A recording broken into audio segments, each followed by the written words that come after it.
my last review, looking at the Arkham Asylum exclusive criminal collection from the Batman cartoon.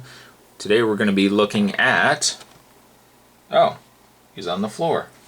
But today we're going to be looking at what I think to be the selling point and the reason to pick up this set.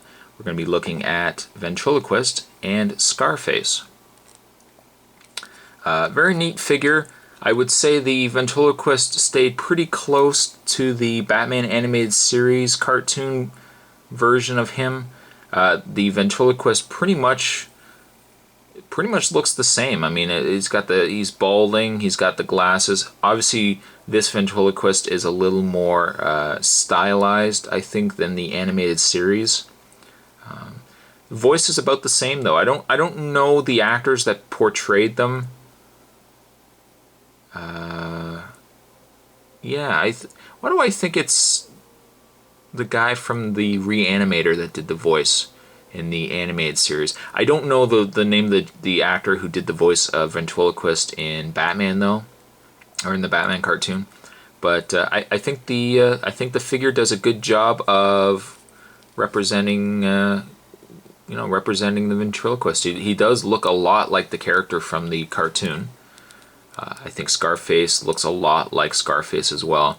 The one problem I have with this figure, and I'll just take Scarface off. As you can see, Scarface has just a hole in his back, and the Ventriloquist doesn't have a hand, but just has a peg.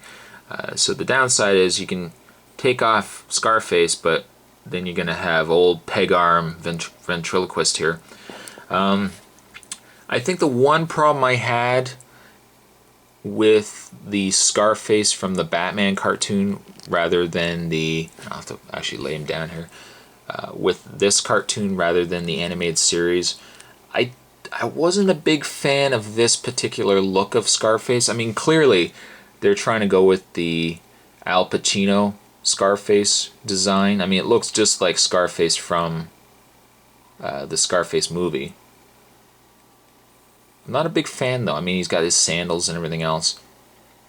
I almost see, whenever I think of Scarface, I always think of the mob, you know, the old 30s look mob boss kind of Scarface from the animated series line. I found this Scarface a little harder to get used to, but it's just my own preference, really. But we'll put Scarface back into his hand here. The one downside too, I find, and I haven't had this figure out very often, I took him out once just to kind of look at him, but I find his elbow is getting really loose, and it's just because of the fact he has to hold up Scarface. I hope down the road it's not going to give me problems where it's not even going to hold up the figure. Now, I was talking about excuse me. I was talking about the fact that this particular box set has two exclusives. It has a Poison Ivy, and it also has the Ventriloquist with Scarface.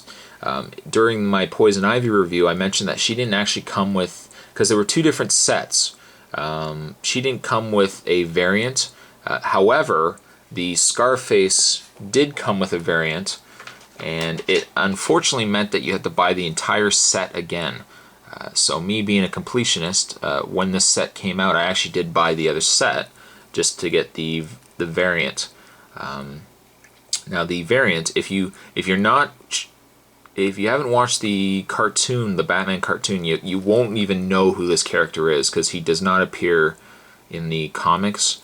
But this is the variant of Ventriloquist with Mr. Snoots. Mr. Snoots. In the episode of Batman called A Fistful of Felt, Wesker here tries to reform, and he basically hangs up the idea of Scarface. He ends up becoming a children's entertainer, and he has a puppet called Mr. Snoots. Well, needless to say, by the end of the episode, Ventriloquist was back to having Scarface, and he didn't end up performing. But it was neat that Mattel threw in a repackage variant of Ventriloquist that came with Mr. Snoots. It's the same idea, and I'll lay him back down again. It's the same idea. He has a little hole in the back of his dummy, and then there's a peg where his hand should be, and then the peg just pegs into Mr. Snoot's back. Is it necessarily worth buying two of the exact same set, where all the action figures are the exact same, just to get the Snoot repaint or remold? Probably not. I would say unless you're really a die-hard fan, you probably have no reason to pick up this guy. But again, I had to pick up both just to get the other set, or just to get this guy here. I know this Ventriloquist does come in a 3-pack.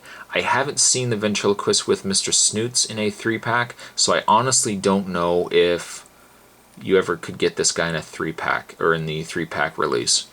But just give you guys a comparison between the two. Obviously, Ventriloquist is the exact same. There's nothing different about him at all. But there you go. Once again, there was a toy spot on the Arkham Asylum exclusive criminal collection. This was the last figure of my reviews that I had to do. I hope you guys enjoyed it. Definitely worth picking up. I mean, the Scarface alone with the Poison Ivy I think is worth the box set. Again, whether you would shell out to get the exact same set just to get Mr. Snoots, that's entirely up to you. But hope you guys enjoyed it. And with that, I'll see you guys next time. Later.